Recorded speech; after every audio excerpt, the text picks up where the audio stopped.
Hello learners, welcome to my YouTube channel simple and unique. इस video के through हम start करेंगे problem and challenges face by IES which is Indian education system. Indian education system के अंदर बहुत सारी problems है और बहुत सारी चैलेंजेस हैं जो कि स्टूडेंट्स को फेस करने पड़ते हैं। वो सारी चीज़ें आज के सेशन में हम डिस्कस करेंगे। ये जो सेशन है वो यूजली BEd फर्स्ट ईयर का जो आपका कंटेम्प्रेरी इंडिया और एजुकेशन वाला पार्ट है उसका है। ओके, सो बहुत इंपॉर्टेंट टॉपिक है। स्टार्ट करते हो, बहुत अच्छा टॉपिक है। स्टार्ट करते हैं नंबर 1 से। इस पूरे सेशन में लगभग हम 8 इंपॉर्टेंट पॉइंट्स डिस्कस करेंगे। Number 1 point is lack of research. देखो, इंडियन एजुकेशन सिस्टम के अंदर आपको बहुत सारी ऐसी चीज़ें देखने के लिए मिल जाएंगी जो कि एक बहुत बहुत बड़ी प्रॉब्लम होंगी और उसकी वजह से कोई एक इंडियन स्टूडेंट सफ़र कर रहा होगा। ओके, यहाँ पे हम बात कर रहे हैं लैक ऑफ रिसर्च की। जितनी भी इंडियन एजुकेशन सिस्टम के अकॉर्डिंग जितनी भी आपकी स्टडी है वो यूजुअली किस चीज़ पे होती है, आपकी प्रैक्टिकल जो बुक्स होती है, बुक्स की थ्योरी, वही चीज़ें बच्चों को दी जाती है। ठीक है, आपके उसमें कोई रिसर्च और क्रिएटिव एक्टिविटीज़, इन सारी चीज़ों पे ध्यान कम दिया जाता है इंडियन एजुकेशन सिस्टम के अंदर। तो इससे क्या होता है, जो बच्चों का स्किल है, माइंड है, वो डेवलप नहीं हो पाता है। उनके अंदर ऐसी कैपेबिलिटीज़ डेवलप नहीं हो पाती हैं जिसके थ्रू वो अपनी जो प्रॉब्लम्स हैं वो सारी चीज़ें बहुत आसानी से सॉल्व कर लें। ठीक है, तो उनके अंदर जो प्रॉब्लम सॉल्विंग स्किल है वो डेवलप नहीं हो पाती है। हाउएवर उसे बहुत अच्छी तरीके से डेवलप होना चाहिए, तभी वो अपनी जो स्टडीज़ है कंप्लीट करने के बाद वो जॉब ले पाएंगे या फिर जो भी है उनके अर्न कर सकते हैं उनका खुद का मनी। ठीक है, और अपना एक अच्छा करियर बिल्डअप कर पाएंगे सिर्फ इस वजह से कि अगर उन्हें प्रॉब्लम सॉल्विंग स्किल अच्छी तरीके से आती होंगी। हाउएवर वो अपना अच्छा करियर बिल्ड नहीं कर पाएंगे अगर वो अपनी प्रॉब्लम्स में ही अटके रह जाएंगे। अब ये कोई एक ऐसी चीज़ नहीं है कि आपको एकदम से आ जाएगी, आप कोई कोर्स कर लोगे, नहीं, आपको ये बचपन से ही प्रिपेयर करना पड़ेगा और इसमें आपका साथ देगा स्कूल। तो अगर एक एजुकेशन सिस्टम ऐसा होगा जिसके थ्रू जो बच्चे का माइंड सेट, उसकी कैपेबिलिटीज़ डेवलप हो रही है प्रॉब्लम सॉल्विंग में, और ये सारी चीज़ें कैसे होंगी, उन बच्चों को सिखाया जाएगा कि क्रिएटिव प्रोजेक्ट्स उन्हें दिए जाएंगे, क्रिटिकल थिंकिंग उससे करवाई जाएगी। तो इसके थ्रू क्या होगा, वो जितने भी बच्चे हैं ना, जो आज के टाइम में भी हमारी कंट्री में हमारी इतनी सारी प्रॉब्लम्स चल रही हैं, डिफ़िकल्टीज चल रही हैं, उन्हें भी बहुत आसानी से सॉल्व कर पाएंगे। ओके, अगर आज आपने देखा हो तो बहुत सारे बच्चे सॉल्व नहीं कर पाते अपनी प्रॉब्लम्स, और वो क्या करते हैं, अप्रोच ढूंढते हैं, अपने फ्रेंड्स से, पेरेंट्स से, टीचर्स से, नेबर्स से। तो ये सारी चीज़ें आपको देखने के लिए मिलती हैं। क्यों? क्योंकि वो बच्चे खुद, उनका जो प्रॉब्लम सॉल्विंग स्किल है ना वो अच्छी तरीके से डेवलप नहीं है। ओके, सो हमें क्या करना चाहिए, इंडियन एजुकेशन सिस्टम में ये जो प्रॉब्लम सॉल्विंग स्किल है उसे ऐड ऑन करना चाहिए, उस पर और ज़्यादा फोकस करना चाहिए। जो रिसर्च वाली चीज़ है, क्रिएटिव थिंकिंग, उसे और इन्हेंसिफाइड करना चाहिए। ठीक है, उसके बाद हम बात कर रहे हैं नो प्रैक्टिकल नॉलेज। देखो, प्रैक्टिकल नॉलेज नहीं है आपके इंडियन एजुकेशन सिस्टम में।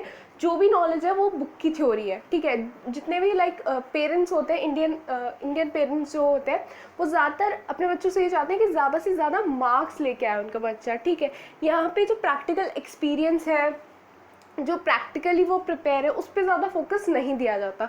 तो बच्चा क्या करता है, उन्हीं बुक्स में ना घुसा रहता है और यहाँ पे प्रैक्टिकल वाली चीज़ चली जाती है। अब बच्चा पास तो कर लेगा, एग्ज़ाम में अच्छे मार्क्स तो आ जाएंगे, लेकिन आफ्टर जब उसकी स्टडीज़ कंप्लीट हो जाएंगी तो वो हर चीज़ वो भूल जाएगा जो जो उसने बुक में पढ़ी, क्योंकि वो तो बुक में पढ़ी थी बस। जो प्रैक्टिकल एक्सपीरियंस था वो उसके पास कुछ नहीं है, ज़ीरो एक्सपीरियंस है उसके पास लैक ऑफ प्रैक्टिकल एक्सपीरियंस है, जिसकी वजह से वो हर चीज़ भूल जाएगा जो उसने बुक्स में पढ़ी थी, रटी थी। ठीक है, अब इंडियन पेरेंट्स को ये थोड़ा सोचना चाहिए कि फोकस करें हम मार्क्स के थ्रू प्रैक्टिकल नॉलेज पे, उसका डेवलपमेंट करें, उसके माइंड सेट का अच्छी तरीके से, कि वो खुद की प्रॉब्लम्स खुद सॉल्व कर ले और माइंड सेट थोड़ा उसका डिफरेंट हो। ठीक है, तो इंडियन एजुकेशन सिस्टम को थोड़ा स्किल बेस्ड एजुकेशन अपने अंदर ऐड करना चाहिए, जिसकी थ्रू हमारा जो कंटेंट है, हमारा जो पूरा एजुकेशन सिस्टम है वो और ज़्यादा अच्छी तरीके से वर्क करे। ओके, अब हम बात कर रहे हैं थर्ड पॉइंट पे, which is third problem, which is absence of personality development programmes. अब देखो, हमने बहुत सारी चीज़ें देखी होंगी यूट्यूब पे, आपने बहुत सारी वीडियोज़ देखी होंगी पर्सनैलिटी डेवलपमेंट की, और हम सब जानते हैं कि जब हम एक जॉब लेने जाते हैं तो वो हमारी पर्सनैलिटी भी देखते हैं हमारे बायोडाटा के साथ साथ। तो अगर आपके पास बहुत सारी अच्छी अच्छी डिग्रीज़ हैं, लेकिन अगर आपकी आपकी पर्सनालिटी बिल्डअप नहीं है तो आपको डेफिनेटली जॉब नहीं मिलेगी। अगर हम बात करें इंडियन एजुकेशन सिस्टम की, तो उनका पूरा फोकस रहता है बुक की थ्योरी। तो जब बच्चा बुक की थ्योरी में घुसा रहता है, आफ्टर ग्रेजुएशन जब वो जॉब लेने जाता है तो उसे एक्सटर्नल वर्ल्ड के बारे में पता चलता है। उसे पता चलता है कि हाँ, मुझे पर्सनैलिटी बिल्डअप भी करनी चाहिए थी, जो कि इंडियन एजुकेशन सिस्टम का कोई पार्ट ही नहीं है।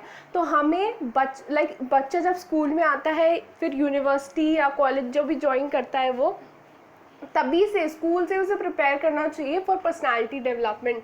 जब जाके वो ग्रेजुएशन लेगा तो ऑब्वियसली उसका माइंडसेट बहुत डिफरेंट होगा, उसमें क्रिएटिव स्किल्स डेवलप होंगी, वो अपने गोल्स को और अच्छी तरीके से अचीव कर पाएगा। ओके, और हम सब जानते हैं कंपनियां, जितनी भी कंपनीज होती हैं सिर्फ उसे ही हायर करती है जिसके पास अच्छा बायोडाटा अच्छा हो जिसका, ठीक है, साथ ही साथ पर्सनालिटी भी अच्छी हो, क्योंकि उन्हें पता है कि वही जिसकी पर्सनालिटी अच्छी होगी वो ज़्यादा से अच्छी तरीके से जितनी भी प्रॉब्लम्स हैं, स्किल रिक्वायर्ड हैं, वो उनकी फुलफिल कर पाएगा। ठीक है, सो इंडियन एजुकेशन सिस्टम में पर्सनालिटी डेवलपमेंट प्रोग्राम्स भी एड ऑन होने चाहिए।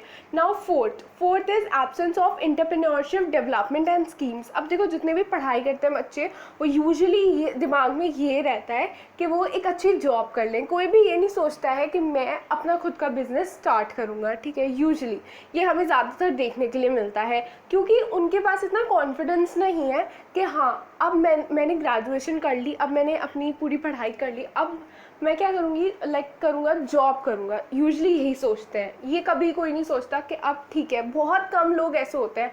क्यों? क्योंकि ये पार्ट है इंडियन एजुकेशन सिस्टम का कि अब ऐसे पढ़ाई करने के बाद आपको जॉब ही करनी है।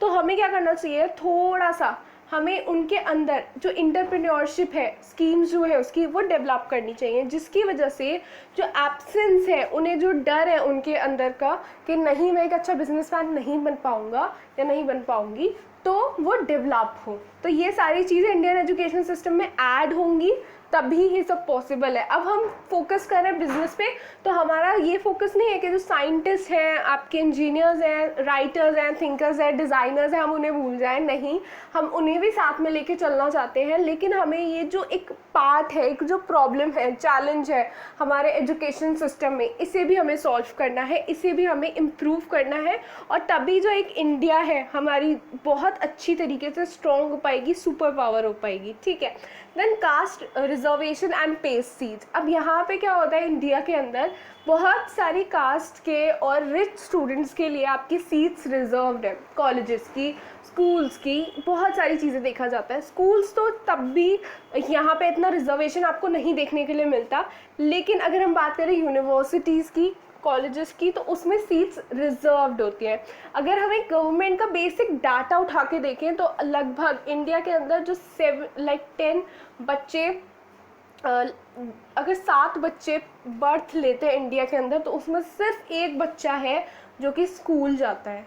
ओके, सो 7 बच्चे में से सिर्फ 1 बच्चा स्कूल पाता है। क्यों? क्योंकि लैक ऑफ मनी की वजह से। एजुकेशन इतनी महंगी है तो वो कैसे अफोर्ड कर पाएंगे, उनके पास इतना ज़्यादा नॉलेज भी नहीं है कि बच्चे को स्कूल भेजना चाहिए। तो ऐसी काउंसलिंग होनी चाहिए जिसकी वजह से वो ज़्यादा से ज़्यादा स्कूल की तरफ अट्रैक्ट हो और वहाँ अपने बच्चे को भेजें। ठीक है, तो ये सारी चीज़ें हमें देखने के लिए मिलती है। ज़्यादातर जितनी भी नॉलेज होती है वो किसके पास होती है, गुड फैमिलीज़ के पास। बहुत ज़्यादा रिच फैमिलीज़ है, क्योंकि पुअर फैमिली इतना अफोर्ड नहीं कर पाती, तो जितनी भी रिच फैमिली है ना, वो अपने बच्चे को ज़्यादा इनकरेज कर पाते हैं, ज़्यादा भेज पाते हैं स्कूल्स के लिए, अच्छी एजुकेशन के लिए।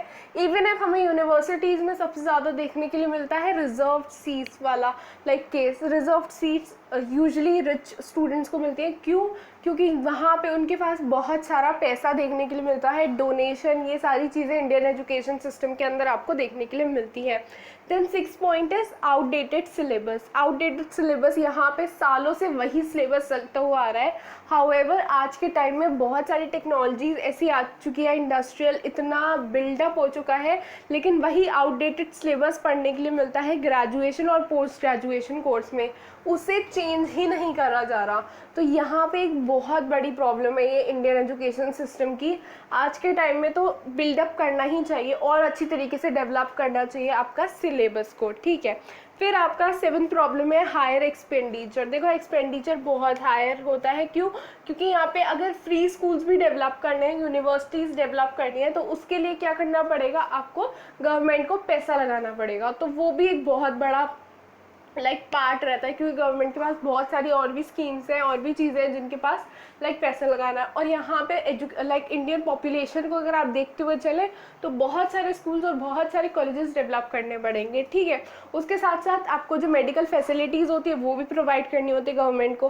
देन आपका 8th पॉइंट यहाँ पे क्या है, देखो बहुत सारे स्कूल्स और यूनिवर्सिटीज़ ऐसे हैं जो कि फॉरेन लैंग्वेजेस यूज़ करते हैं अपने इंस्टीट्यूशन में। क्यों यूज़ करते हैं? यूजली क्योंकि वही बुक्स होती हैं फॉरेन एजुकेशन वाली, तो फॉरेन लैंग्वेज यूज़ करते हैं, जिसकी वजह से बच्चे को अच्छी तरीके से समझ में नहीं आ पाता है। तो ये एक बहुत बड़ा प्रॉब्लम बन जाता है इससे बच्चे के लिए। अब बच्चा क्या करेगा, यहाँ पे बिल्कुल कंफ्यूज हो पाएगा, कंफ्यूज हो जाएगा। अब उसकी सॉल्व कोई नहीं कर सकता प्रॉब्लम, उसके पेरेंट्स सॉल्व नहीं कर सकते, टीचर्स से वो क्या बोले, फॉरेन लैंग्वेज में पढ़ा रहे हैं। तो उससे ऑब्वियसली ये सारी चीज़ें सिर्फ स्टूडेंट के लिए बहुत बड़ी प्रॉब्लम बन के रह जाती है।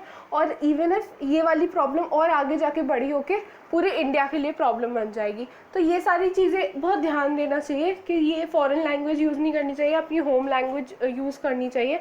तो ये आपके कुछ प्रॉब्लम्स थी, 8 प्रॉब्लम्स, और आप बोल सकते हो चैलेंजेस जो कि एक स्टूडेंट को या फिर पूरी इंडिया को फेस करना पड़ता है उसके इंडियन एजुकेशन सिस्टम की वजह से। तो आई होप इस वीडियो से आपकी हेल्प होगी हो। बहुत इंपॉर्टेंट टॉपिक था, बहुत अच्छी तरीके से मैंने समझा दिया। इस वीडियो को लाइक, शेयर और सब्सक्राइब करिएगा चैनल को अगर आप न्यू है मेरे चैनल पे। Thank you for watching this video. Till then bye bye, meet you in the next video.